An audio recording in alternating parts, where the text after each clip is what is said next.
Un autre procès s'ouvre aujourd'hui, celui d'un commando de 5 femmes.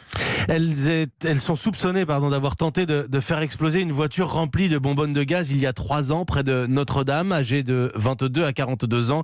Elles comparaissent devant les assises de Paris. L'une des personnalités va être particulièrement scrutée, celle d'Inès Madani. Elle était tout juste majeure à l'époque. Elle se faisait passer pour un homme sur Internet afin de séduire celle qu'elle poussait ensuite à passer à l'acte, Salomé Legrand.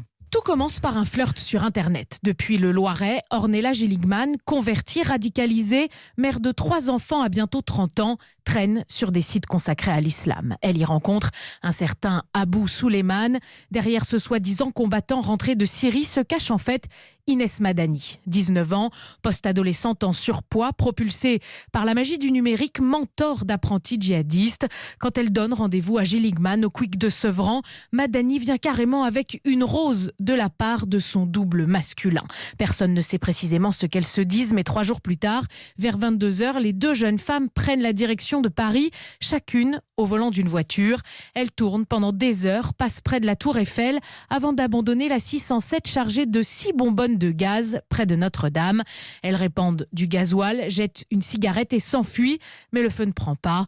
L'une sera interpellée 4 jours après au sud d'Orange, l'autre dans l'Essonne, alors qu'elle fomente une nouvelle attaque avec 2 autres jeunes femmes qui seront elles aussi dans le box des accusés. Salomé Legrand pour Europe 1.